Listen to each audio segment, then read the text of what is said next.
और सत्ता में अब बात मध्य प्रदेश की चुनावी राजनीति की, जिसमें बाबा बागेश्वर पिछले कुछ समय से सियासी चुंबक बने हुए हैं। जैसे जैसे मध्य प्रदेश में चुनाव करीब आ रहे हैं, हर राजनीतिक दल बाबा बागेश्वर यानी पंडित धीरेन्द्र शास्त्री की परिक्रमा करके चुनावी लाभ लेने के चक्कर में है। इस रेस में पिछड़ने का इतना भय है कि कोई बाबा बागेश्वर की आरती उतारता है तो कोई बाबा बागेश्वर के आगे हाथ जोड़कर तब तक खड़ा रहता है जब तक कि अटकी हुई कृपा की सप्लाई बिना रुकावट के शुरू ना हो जाए। अब बाबा बागेश्वर के सामने संकट यह है कि पक्ष और विपक्ष दोनों वोट वंदना कर रहे हैं, सियासी आरती उतार रहे हैं, दोनों उनकी धार्मिक सभाओं में भी जा रहे हैं, दोनों तरफ से बाबा की जय जयकार हो रही है। अब बाबा के सामने संकट यह है कि जब दोनों अपने हैं तो जीत का आशीर्वाद वो किसको दें। भारत में कोस कोस पर वाणी बदलने की कहावत है, उसी तर्ज पर बाबा की वाणी और डायलॉग मध्य प्रदेश में उनकी लोकेशन के हिसाब से बदल जाते हैं। अक्सर आपने सुना होगा कि बाबा बागेश्वर कहते हैं कि उन्होंने कोई कच्ची गोलियां नहीं खेली हैं। इस संकट को सुलझाने के लिए भी बाबा ने एक गोली चल दी है। ऐसा बात कही है जिससे नेता भी खुश हैं और बाबा भी खुश हैं और साथ ही जनता भी खुश है। बाबा बागेश्वर ने वोट प्रेमी नेताओं को नसीहत दी है कि बाबा की परिक्रमा करने से कुछ नहीं होगा, जनता के बीच जाओ, जनता को ही बाबा बना लो, वही जीत वाली कृपा वहां पर अटकी हुई है। सुनिए एक बार बाबा बागेश्वर ने शब्दशाह क्या कहा। कोई भी पार्टी के नेता हो, कोई मंत्र देंगे उनको जीत का कि वो ऐसा काम करे ताकि वो देश। बाबाओं से चुनाव नहीं जीतना, जनता को ही बाबा मान ले तो चुनाव जीत। बाबाओं से चुनाव नहीं जीतना, जनता को ही बाबा मान ले तो चुनाव जीत। अब नेताओं की बाबा वाली रणनीति पर आते हैं कि मध्य प्रदेश के चुनाव में बाबा इतने अहम कैसे हो गए हैं। दरअसल मध्य प्रदेश में आजकल 3 बाबा सुपर एक्टिव हैं। पंडित धीरेन्द्र कृष्ण शास्त्री, पंडित प्रदीप मिश्रा, कथावाचक पंडोकर सरकार। राज्य की कुल 230 विधानसभा की सीटों में से 150 सीटों पर यह कथावाचक और धर्म पर ज्ञान देने वाले बाबाओं का अच्छा खासा नेटवर्क है। इसमें सबसे ज्यादा असर मात्र 26 वर्ष के पंडित धीरेन्द्र कृष्ण शास्त्री यानी बाबा बागेश्वर का माना जाता है। मध्य प्रदेश की राजनीति को समझने वालों के मुताबिक मध्य प्रदेश के बुंदेलखंड इलाके के 5 जिलों में बाबा बागेश्वर का सबसे ज्यादा असर है। इन 5 जिलों में 26 विधानसभा क्षेत्र आते हैं।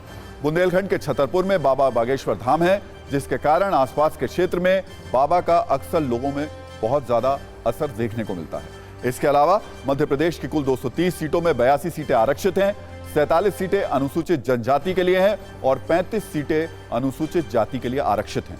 इन इलाकों में बाबा बागेश्वर कई धार्मिक कथा और सभाएं करते रहते हैं। बड़े पैमाने पर धर्मांतरण कर चुके आदिवासियों की घर वापसी भी वो करा चुके हैं।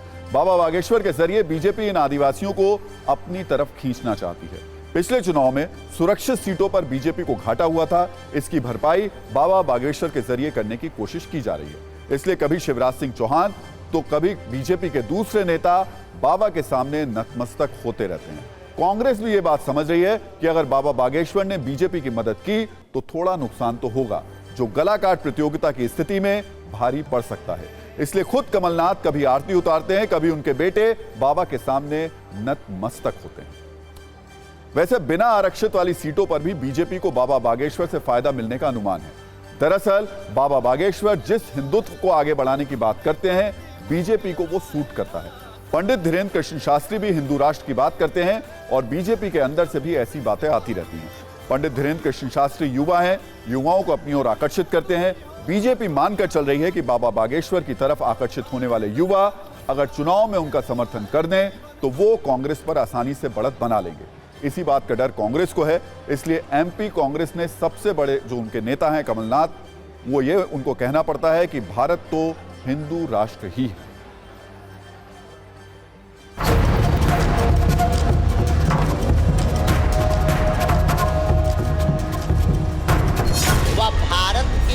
अंदर की अखंडता ना खंड खंड हो, इसलिए भारत को हिंदू राष्ट्र बनाना बहुत आवश्यक है। अब तुम्हें डरने की आवश्यकता नहीं, अगर तुम सब साथ हो तो भारत हिंदू राष्ट्र हो।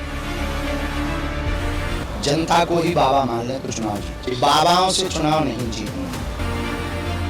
कई राजनेताओं की सभा कथाएं के माध्यम से कथाएं हैं, उसमें भी कभी नहीं कहा, लेकिन इसी बार क्यों कहा है? तो कहीं ना कहीं बीजेपी के मंत्री जी ने, सरकार के मंत्री जी ने भोपाल से जो आते हैं, उन्होंने इस धार्मिक मंच का दुरुपयोग करने का प्रयास किया होगा, तभी पंडित धीरेन्द्र शास्त्री जी को ऐसा कहना पड़ा।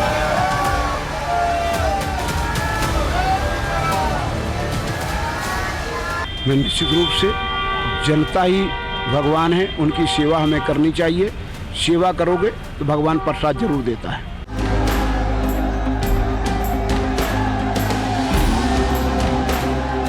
तो क्या हिंदू पैदा कर रहे हैं? विश्व में जिस देश में इतनी बड़ी परसेंटेज में हो, वहाँ कोई बहस की बात है? ये तो है ही 82% अगर भारत में हिंदू हैं तो हम कहें कि ये हिंदू राष्ट्र है, ये कहने की क्या आवश्यकता? ना दिग्विजय सिंह को ना कमलनाथ जी को, इनको ना तो हिंदुत्व से लेना देना है, ना देश से लेना देना है, ना समाज से लेना देना है। ये तो वोटों की फसल काटने के लिए जब जो ठीक समझते हैं वो कहते रहते हैं।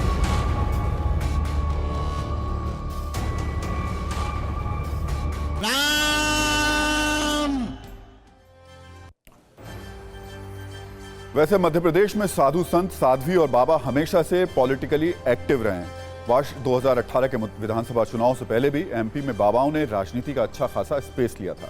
कंप्यूटर बाबा, भय्यू जी महाराज, हरिहर नंद जी जैसे संत बुंदेलखंड, निमाड़, मालवा में काफी सक्रिय रहे थे।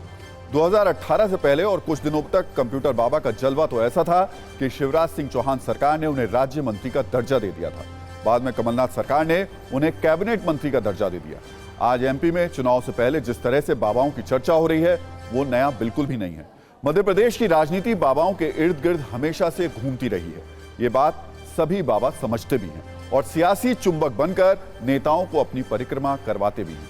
इसमें नोट करने वाली बात यह है कि बाबाओं का बैलेंस जो पार्टी लाइन से ऊपर उठकर सटीक बना रहता है, यानी बाबा बैलेंस बनाकर रखते हैं।